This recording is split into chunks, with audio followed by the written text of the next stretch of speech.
MBA के बारे में, बीएचयू एमबीए के बारे में अगर आपको एक बेसिक जानकारी देनी हो तो वो क्या-क्या जानकारी होगी? जो जीडीपीआई होता है, उसका जो स्कोर होता है, वो ओपन नहीं किया जाता है। Okay. Total overall cut off जाता है। मतलब आपके शिफ्ट में जो टॉपर होगा उसका थोड़ा-सा हाँ, आपसे हाँ, अधिक इस होगा, तरीके से। एग्ज़ैक्टली ये बात। नमस्कार, आपका बहुत-बहुत स्वागत है बीएचयू वाले द हिस्टोरिका के इस चैनल पे। आप सभी लोग ये वीडियो अगर देख रहे हैं तो ये सुनिश्चित कीजिएगा कि आपने सीओक्यूपी 12 यानी एमबीए आदि कोर्सेज़ को सेलेक्ट किया हो, क्योंकि ये वीडियो उन्हीं बच्चों के बारे में है। आज हम बातचीत करेंगे बीएचयू के एमबीए के छात्रों से और जानेंगे कि यहाँ पे क्या-क्या सुविधाएँ मिलती है, कितने नंबर तक एडमिशन हो सकता है। साथ ही साथ एक बवाल चीज़ इसमें होती है जिसका नाम है जीडीपीआई यानी group discussion and personal interview, जो कि सुनने में बहुत बड़ा लगता है। ये सही सही में इतना बड़ा है क्या? इसके बारे में हम बातचीत करेंगे। तो आशा करता हूँ कि आपको ये वीडियो अच्छी लगेगी और अगर आप इस चैनल पर नए हैं तो चैनल को सब्सक्राइब कर लीजिएगा। साथ ही आपके कुछ ऐसे डिमांड हो सकते हैं जो इस इंटरव्यू में पूरे ना हो, तो पहले पूरे इंटरव्यू को आराम से देख लीजिए और उसके बाद उस डिमांड को कमेंट बॉक्स में बता दीजिएगा। तो चलिए आज के इस वीडियो को हम लोग शुरू करते हैं।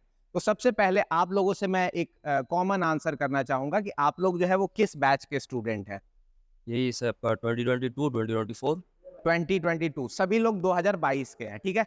एमबीए के बारे में, बीएचयू एमबीए के बारे में अगर आपको एक बेसिक जानकारी देनी हो तो वो क्या-क्या जानकारी होगी? जैसे कि एमबीए का फुल फॉर्म क्या होता है? इसके कोड क्या है? साथ ही साथ इसमें कितने सेक्शंस आते हैं? क्या आप बता पाएँगे? हुँ, ओके, ठीक है। ये माइक सबसे पकड़ लीजिए, आप आराम से बताइए। सबसे पहले यहाँ एमबीए 3 कोर्सेज़ में होता है। जी। MBA in financial management, hmm, MBA in risk insurance and hmm, MBA in foreign trade. ठीक है। एमबीए इन फाइनेंशियल मैनेजमेंट की मैक्सिमम सीट्स होती हैं 75 seats hmm, hmm. And foreign trade की 37 सीट्स होती हैं 37 and risk insurance 37 seats MBA होती का हैं। फुल फॉर्म क्या है और ये किस फैकल्टी के अंतर्गत आता है? Master in business administration full form है हुँ, और ये हुँ। एक फॉर कॉमर्स फैकल्टी के अंडर में आता है हमारा एमबीए सीयूटी पीजी के थ्रू जो हम लोग देते हैं। बहुत बढ़िया, धन्यवाद। अ, आपका मार्क्स पिछली बार क्या था और पिछली बार में और इस बार में क्या डिफरेंस आप देखते हैं जो कि सीयूईटी पीजी के बच्चों को फेस करना पड़ा है? मेरा मार्क्स 256 था हुँ, हुँ। और आउट ऑफ 400। Out of 400। हुँ। और इस बार क्या है कि पहले हम लोगों का वो जीएस सेक्शन था और इस बार उसको हटा के डीआई सेक्शन डाल दिया गया था। ठीक, ठीक। तो जिसकी ये वजह आप से बीच के जो पेपर का पैटर्न था उसमें बात हाँ, कर रहे हैं। हाँ, ठीक पेपर है, जैसे कि कट ऑफ आई थिंक पिछली बार से थोड़ा-सा कम जाना चाहिए, बढ़िया। बट अराउंड जनरल के लिए आई थिंक 240 के अराउंड रहेगा या परसेंटाइल वाला क्या डिफरेंस? परसेंटाइल वाला लास्ट ईयर हम लोग का परसेंटाइल में आया था, हुँ। बट इस बार आया नहीं है, इस बार इस रॉ बार स्कोर दिया गया है। नहीं आया है, हुँ। ठीक है। तो आइए अब कुछ और बच्चों से बातचीत करते हैं। आपसे मैं जानना चाहूँगा कि इस बार का कट ऑफ ना जाना चाहिए, क्योंकि हमने शुरुआत में भी एक कॉमन कंक्लूज़न बनाने की कोशिश की है। तो आपको क्या लगता है कि इस बार सीयूईटी पीजी एमबीए यानी सीओक्यूपी 1-2 यानी 12 के थ्रू एमबीए में बीएचयू में जिनका एडमिशन होगा, उनका नंबर क्या हो सकता है? जनरल का एक नॉर्मली बताना चाहें। अगर हम पिछली वाली कट ऑफ की बात करें तो हुँ, जो जनरल का जो कट ऑफ था वो ऑन द परसेंटाइल बेसिस था 96 परसेंटाइल, 96। जिसमें एसएम आरआई और एफटी तीनों कैंडिडेट एलिजिबल थे। हुँ, हुँ। इस बार अगर देखें तो परसेंटाइल सिस्टम नहीं है, तो मार्क्स जो हम लोग एक समझ सकते हैं वो 240 के आसपास 240। 240 के आसपास आने वाला जो कैंडिडेट होगा वो एलिजिबल होगा। हुँ, हुँ। इसके बाद वो कंसीडर किया जाएगा जीडीपीआई के लिए, अगर वो जी। अप्लाई करता है बीएचयू के लिए तो। ठीक है। इनका कहना है कि जीडीपीआई के लिए उन्हीं बच्चों को कॉल लेटर जाएगा जिनका 240 के आसपास जो है वो मार्क्स होगा, ये आप समझ लीजिएगा। आपसे मैं पूछना चाहूँगा कि ये जीडीपीआई के लिए कितने परसेंट अधिक बच्चों को बुलाया जाता है? लाइक पिछले साल का डेटा क्या था? इस बार आपको क्या लगता है कि जीडीपीआई में कितने बच्चों को बुलाया जाएगा और कितनों का सिलेक्शन हो सकता है? देखिए, हमारे यहाँ जो एमबीए चलता है उसमें 3 कोर्सेज़ होते हैं, हुँ, जिसकी हुँ। टोटल सीट्स होती हैं 150। ठीक है। बट जो जीडीपीआई के लिए कॉल जाता है, हुँ, वो 10 टाइम्स इट मीन्स 1500 बच्चों को बुलाया जाता है, ओके। जिसमें जीडीपीआई के बाद एक ओवरऑल कट ऑफ बनती है। हुँ, जीडीपीआई के स्कोर पर भी बेस होता है वो, हुँ। तो उसमें आप जैसा परफॉर्मेंस करेंगे, उसके अकॉर्डिंग वो कट ऑफ बनेगी और ठीक है। उसके अकॉर्डिंग आपको कोर्सेज़ अलॉट होंगे हुँ, और हुँ। जो कोर्सेज़ होते हैं, उनको आप अपने एप्लीकेशन फॉर्म में प्रेफ़रेंस देते हैं, तो आपकी जो प्रेफ़रेंस है, अगर आप अच्छा जीडीपीआई में करते हैं, तो वो आपको प्रेफ़रेंस मिल जाती है। ठीक है। आप ही से एक और साथ में क्वेश्चन पूछना चाहूँगा और वो ये है कि इन दोनों का वेटेज आप लोगों को क्या लगा कि कितना होता है? जैसे कि 20% जीडीपीआई को देते हैं या 50-50 दोनों का होता है, तो क्या आपको लगता है? 80-20 होता है, 80 80-20 आपका रिटेन सभी लोग एंड सहमत हैं इस 20 बात से? जीडीपीआई 80-20 70-30 ओके 70-30 अप्रॉक्स रहता है। अच्छा, अच्छा ठीक है। ठीक है, अच्छी बात है। तो इस बार आप मतलब लगभग आपका क्या मानना है कि अगर 240 तक जाता है कट ऑफ मतलब जीडीपीआई लेटर के लिए या उससे थोड़ा कम जाता है, एडमिशन कितने तक हो पाएगा? कि जीडीपीआई जिन्होंने अच्छा दिया है तो उनका एडमिशन, हालाँकि लास्ट में हम जीडीपीआई के बारे में बहुत अच्छे से भी बातचीत करेंगे कि जीडीपीआई एग्ज़ैक्टली होता क्या है, कैसे ग्रुप डिस्कशन में बताया जाता है, आप किसके थ्रू तैयारी कर सकते हैं या इन बच्चों ने कैसे तैयारी की थी, इसके बारे में बातचीत करेंगे। आराम से आप बने रहिए। हाँ, देखिए, जो जीडीपीआई होता है उसका जो स्कोर होता है वो ओपन नहीं किया जाता है। Okay. Total overall cut off जाती है। हुँ, हुँ। हमारे बैच में जब हुआ था तो परसेंटाइल आया था। तो परसेंटाइल। हम लोगों का जो भी परसेंटाइल रिटन एग्ज़ामिनेशन में था, हुँ, उसके बाद कुछ स्कोर हमारा डिक्रीज़ किया जीडीपीआई, मतलब जैसा मैंने आपको बताया जी, कि जी। 70-30 बिल्कुल। रहा, उसके अकॉर्डिंग फिर वो कट ऑफ बनती है। हाँ, तो आप जीडीपीआई में ये नहीं कह सकते कि आपका क्या परफॉर्मेंस रहता है, वो आपके ऊपर डिपेंड करता बढ़िया। है। अगर आपका अच्छा रहता है जीडीपीआई तो आपका वही स्कोर अच्छा रहेगा, तो आपकी जो भी प्रेफ़रेंस है वो मोस्टली मिल जाएगी। आती है। आप लोगों से मैं मतलब जैसे आप लोगों ने शुरुआत में बताया था कि लगभग लोगों का जीडीपीआई के बाद जो परसेंटाइल था वो डिक्रीज़ हुआ था। क्या आप में से कोई ऐसा है या आपने किसी से बात की हो जिसका जीडीपीआई के बाद परसेंटाइल बढ़ा हो? आप बताएँगे बात? हाँ, जैसे कि मेरा परसेंटाइल जो रिटन के बाद आया था वो हाँ। 98.83 के आसपास आया था। ठीक है। तो मार्क्स आपको पता चला था? हाँ, मार्क्स मेरे 305 आए थे। 305 आउट ऑफ 400 में से 400 और 305 थे। परसेंटाइल क्या बताया आपने? परसेंटाइल मेरे 98.85 के आसपास 98 था। यानी अप्रॉक्स ऐसे टॉपर का हम मान सकते हैं कि 318 या हाँ, 315 के आसपास जैसे गया कि हो। हाँ, अब जैसे मेरे साथी हैं इनका 315 नंबर आया था। आपका हाँ, 100 परसेंटाइल था? ना इनका 99 पॉइंट कुछ परसेंटाइल था। कुछ। अलग-अलग सीट का अलग percentile. Like I got 99.34 percentile, हाँ। मेरी मार्क्स 300। ओके। मतलब आपके शिफ्ट में जो टॉपर होगा उसका थोड़ा-सा हाँ, आपसे हाँ, अधिक इस होगा, तरीके से। एग्ज़ैक्टली ये बात। हाँ, तो अगर परसेंटाइल की बात करें तो जैसे मेरा रिटन में इतना था, हुँ। बट जब जीडीपीआई और इंटरव्यू हुआ था, तो उसके बाद परसेंटाइल थोड़ा कम हो गया था। तो अप्रॉक्स शायद मेरा 92 या 93 के आसपास पहुँच गया था। हुँ, हुँ, हुँ, हुँ। हाँ, तो मतलब जीडीपीआई और पीआई के बाद थोड़ा कट ऑफ जो होता है वो थोड़ा कम, मतलब आपका जो परसेंटाइल होता है एग्ज़ैक्ट वाला वो थोड़ा कम हो जाता है। हुँ, हुँ, हुँ, हाँ, ओके। और अगर जनरल की बात करें तो एज़ अ जनरल कैंडिडेट मेरा तो हो गया इतने में, तो अप्रॉक्स अगर परसेंटाइल के बेसिस में बात करेंगे तो आफ्टर जीडीपीआई भी मुझे लगता है कि 90% के ऊपर वाले जो होंगे उनका ही हो पाएगा। अच्छा, अच्छा। एज़ अ जनरल अगर मैं बात करता हूँ तो हुँ, इन हुँ, जनरल कैटेगरी। हुँ, हुँ, हुँ। और बाकी फिर अगर दूसरी कैटेगरीज़ में जाते हैं तो उसके बारे का मुझे थोड़ा थोड़ा-सा डाउन होता हाँ, जाएगा थोड़ा डाउन लगभग। होता जाएगा, बट अप्रॉक्स आप 90 पे मान सकते हो जनरल कैटेगरी का हो जाएगा। ओके, ओके, ठीक है। आपका शुभ नाम क्या हुआ? प्रमोद कुमार। प्रमोद, सॉरी? प्रमोद कुमार। प्रमोद कुमार, ठीक है। आपने बताया कि आपका एमबीए से इस बार नेट भी क्वालीफाई कर हाँ लिया जी। आपने। बहुत-बहुत शुभकामनाएँ आपको। तो आपको हम सिलेबस से ही रिलेटेड कुछ चीज़ें मतलब क्या पढ़ाई होता है, यही चीज़ हम प्रश्न करना चाहेंगे। सबसे पहला क्वेश्चन मेरा यही रहेगा कि बच्चे जो है वो किन इन तीनों में से किसको ज़्यादा चूज़ करते हैं और उसका कारण क्या है? साथ ही साथ अभी यहाँ पे आपको एजुकेशन सिस्टम में कैसा लगा पढ़ कर के, क्लासेस लेकर के और क्या लगा पैटर्न को देखते हुए? मैक्सिमम लोग यहाँ पे चूज़ करते हैं फाइनेंस की, फाइनेंशियल मैनेजमेंट को, एफएम को, हाँ, क्योंकि उसकी सीटें यहाँ पे ज़्यादा है। ओके। 75 सीटें हैं। केवल यही एक कारण है? नहीं, मतलब क्या है कि एक एक तो ये कोर ब्रांच है, हाँ, फाइनेंशियल मैनेजमेंट एक कोर ब्रांच है। ओके। ऊपर से यहाँ सीटें ज़्यादा हैं, हुँ, हुँ। तो लोग इसलिए ज़्यादा प्रेफ़र करते हैं कि अगर यहाँ कॉम्पिटिशन कम होगा as compare to other branch में, हुँ, हुँ, हुँ, ओके। इसलिए इसको चूज़ करते हैं। अच्छा और अभी जो अगर क्लासेस की बात करें तो यहाँ पे कितने देर क्लासेस चलती है? टाइमिंग 1:30 से 5:30 तक होता है। कुछ दिन हमारे 6 डेज़? 6 डेज़, अच्छा, ठीक। ओनली संडे ऑफ होता है। हाँ, पर डे कभी 4 क्लासेस होती है, कभी 3 क्लासेस होती हैं। ठीक। मतलब एट रैंडम सब्जेक्ट पे डिपेंड करता है। हाँ। अगर आपके जैसे हमारे फर्स्ट सेमेस्टर में 7 सब्जेक्ट थे, हाँ, तो मंडे, ट्यूसडे, समझ गया। वेडनेसडे 4 क्लासेस होती थी, 1:30 से 5:30 तक। ओके, और उसके बाद लास्ट 3 दिन 3 क्लासेस होती थी। ठीक है। और बाकी सैटरडे को भी आपका नेट हुआ है किस सब्जेक्ट में हुआ? मेरा मैनेजमेंट में ही हुआ है। मैनेजमेंट में, मतलब एग्ज़ैक्टली सब्जेक्ट का नाम क्या है? मैनेजमेंट ही है। बस मैनेजमेंट नाम है। अंदर personal investment and industrial relation है। ओके, ठीक है। और एक क्वेश्चन जैसे बहुत बार उठाया जाता है कि जो लोग खुद जॉब कर रहे हैं, वो बिज़नेस वाले बच्चों को कैसे पढ़ा सकते हैं? तो अभी यहाँ की स्थिति क्या है? जो प्रोफ़ेसर्स हैं, क्या उनके पास स्टार्टअप का कोई अनुभव है या केवल थ्योरेटिकल पार्ट पे ज़्यादा फ़ोकस किया जाता है? ये ज़रा आपसे मैं जानना चाहूँगा। जैसे कि हम लोगों ने बताया कि हम लोग का basically MBA from commerce faculty है। हुँ। यहाँ पे एक और डिपार्टमेंट है जो कि मैनेजमेंट डिपार्टमेंट है। हुँ, हुँ। वहाँ पे अगर आप लेते हैं एडमिशन तो वहाँ पे आपको डेफिनेटली ज़्यादा एक्सपोजर मिलेगा क्योंकि वो कोर मैनेजमेंट की फील्ड जाती है। हुँ। यहाँ पे हमारा एमबीए तो होता है but we are doing MBA from commerce hmm, hmm, hmm, hmm, hmm. ऐसा सीन होता है। तो यहाँ पे आपको वो अगर आप स्टार्टअप उन सबका बेस लेना चाहते हैं तो आपके लिए बेटर रहेगा कि आप आईएमएस लें देन आईएमएस वाले। Then FOC. ओके, ओके, ठीक है, ठीक है। नेक्स्ट आपसे हॉस्टल की कट ऑफ जानना चाहूँगा कि अगर मान लीजिए कि लेट्स अज़्यूम एक कॉमन हम लोग बना लेंगे, ऐसा नहीं है। अगर मान लीजिए कि 260 के ऊपर के बच्चों का एडमिशन होता है तो ऑलमोस्ट हॉस्टल के लिए कितने बच्चे अलॉट होते हैं और उनका मार्क्स क्या जा सकता है? अभी इसमें 2 क्राइटेरिया है। पहले तो आपके मार्क्स तो डेफिनेटली मैटर करते हैं, बट मार्क्स से ज़्यादा आपकी लोकेशन मैटर करती है, आप कितने डिस्टेंस से आते हैं। वो 20% यहाँ भी 20% 2080 का है। 20-80 बोला जाता है, बट भैया यहाँ पे कई बच्चे हैं जिनका 92 90 परसेंटाइल पे भी हुआ है, बिकॉज़ उनका जो लोकेशन डिफरेंस है वो काफ़ी ज़्यादा है। कहाँ से हैं आदित्य? जैसे कई लोग ओडिशा से आए हुए हैं, कई लोग झारखंड के हैं, कई बिहार से आए हुए हैं। इनको नहीं मिलता? इनको मिला है मिला है। क्योंकि डिस्टेंस है इनका। अच्छा अच्छा, Whereas कैसे नहीं मिला है आपने बताया? आयुष तिवारी को आयुष नहीं को मिला नहीं है। मिला, तो आप कहाँ से हैं आयुष? कानपुर से हैं, ठीक है ठीक है, ओके हाँ। तो so मार्क्स वगैरह आपको क्या लगता है एक ऑलमोस्ट कितने तक मिल जाता है और कितने बच्चों को अलॉट होता है, अगर ये आप बताना चाहें? आप जनरल अगर देखें तो इस साल हम लोगों को ज़्यादा अलॉटमेंट हुई है। लास्ट ईयर केवल 10 बच्चों को अलॉटमेंट हुई थी इन ऑल द ट्रेड्स। इस ईयर हम लोगों को 24 अलॉटमेंट हुई है।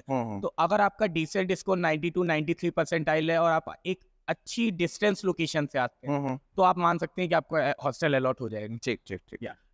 ये आपके हॉस्टल रिप्रेजेंटेटिव भी हैं, यानी अभी आप आएंगे तो आपका फ्रेशर कराना हॉस्टल में और सारी चीजें जो जिम्मेवारी देख रहे होंगे वो यही देख रहे होंगे। आपका शुभ नाम क्या है? मेरा नाम दिग्विजय सिंह है। दिग्विजय, बहुत प्यारा नाम है आपका। और अभी हॉस्टल या फिर बाहर आप किसको चूज करेंगे? सबसे पहला प्रश्न मेरा यही रहेगा। सबसे बेस्ट हमारे लिए बनारस में हॉस्टल ही है, अगर अभी हॉस्टल है, यस। ठीक है। हॉस्टल रिप्रेजेंटेटिव का काम क्या होता है? जो भी हॉस्टल की दिक्कतें, लाइक जो भी बच्चों की प्रॉब्लम्स आती हैं उसको सॉल्व कराना है, जो भी नीड्स हैं बच्चों की उसको फुलफिल कराना। फंड भी होता है आपके पास? नहीं फंड हमारे पास नहीं होता है, ये सब चीज़ केवल एडमिनिस्ट्रेटिव ऐसा कुछ Yes. चीजें आपको देखनी होती है। जी। तो अभी क्या क्या सुविधाएं जो है हॉस्टल में मिलता है बच्चों को और कैसा अनुभव रहा है टोटल, मतलब क्या क्या फैसिलिटीज मिलती है बेसिकली? हॉस्टल में हम सभी को सबसे पहले तो यहाँ हम लोग को बाहर खाने नहीं जाना पड़ता है। मैस है हमारे यहाँ 2 टाइम, कैंटीन्स भी हैं हमारी जो रात के 12 तक ओपन रहती है। फीस क्या रहता है खाने का? खाने की फीस आप या तो टोटल आप एक महीने में पे कर सकते हैं मंथली बेसिस पे, या तो आप रोज पे करके भी खा सकते हैं। ऐसा कुछ वो नहीं कि आप कितना पर मील कितना रहता है? पर मील 50 to 80 रुपीज 50 to 80। डिपेंड्स। कभी स्पेशल खाना बनता है, कभी कभी पनीर बन गया है, ऐसा ठीक, कुछ तो वो 2 दिन मेरे ख्याल से वीक में हाँ, बनता वीक में होगा 2 और दिन उसका होता है 80-70 रुपीज लगता होगा। बाकी हम लोग को फ्री वाईफाई भी मिलता है यहाँ पे एंड हाँ। वॉशिंग मशीन भी हमारे यहाँ है। अच्छा, वॉशिंग मशीन है? जी। कितने रूम पे एक वॉशिंग मशीन रहता है? हम लोग का 2 वॉशिंग मशीन है हॉस्टल में, जो कि वीकली डे वाइज जो है हम लोग का डिवाइडेड है। ओके, किसी दिन एमबीए फर्स्ट ईयर, किसी दिन बीकॉम, किसी दिन बीकॉम सेकंड ईयर। बढ़िया बढ़िया। और गीजर वगैरह भी मिलता होगा? हाँ, अंदर हीटर भी यूज कर लेते होंगे? नहीं ऐसा कूलर यूज कर लेते होंगे? नहीं ऐसा नहीं है, जी। मतलब सही में नहीं है? नहीं अलाउ नहीं है अलाउ तो ठीक है, सही में नहीं है। जी। अच्छा ओके ठीक है, तो आपको समझ में आ गया फिर, यानी यूज नहीं कर सकता, आपको मेस का ही खाना खाना होगा। ठीक है, मेस का खाना कैसा है यहाँ? मेस से खाना काफ़ी अच्छा है यहाँ पे। ये क्यों जी। बोल दिए? और सही में कभी- अच्छा है? हाँ, मेस से खाना सच में अच्छा है यहाँ पे। ठीक, हाँ compared to- चलिए चलिए, हाँ अच्छा है। जैसे अब आप भी हैं तो रोज रोज एक ही खाना नहीं खा सकते हैं, तो हम लोग यही कभी बाहर चले मेरी जाते भी। हैं खाना हाँ हाँ खाने ओके। कभी कभी ऐसा ठीक है, होता और क्या बताना चाहेंगे जो बच्चे हॉस्टल लेना चाहते हैं, या उनको कुछ ऐसा सरप्राइजिंग चीज जो आप बताना चाहें, जैसे यहाँ पे हॉस्टल में। सेलिब्रेशन होते हो, कॉमन हॉल है, और क्या क्या हाँ, चीजें? हॉस्टल में हम लोग को सुविधा से अभी भी हम लोग कॉमन रूम में बैठे हैं। जैसे हम लोग पढ़ाई भी करना तो सब लोग अगर ग्रुप स्टडीज करना हो तो हम लोग कॉमन रूम में आके बैठ के ग्रुप स्टडीज कर सकते हैं।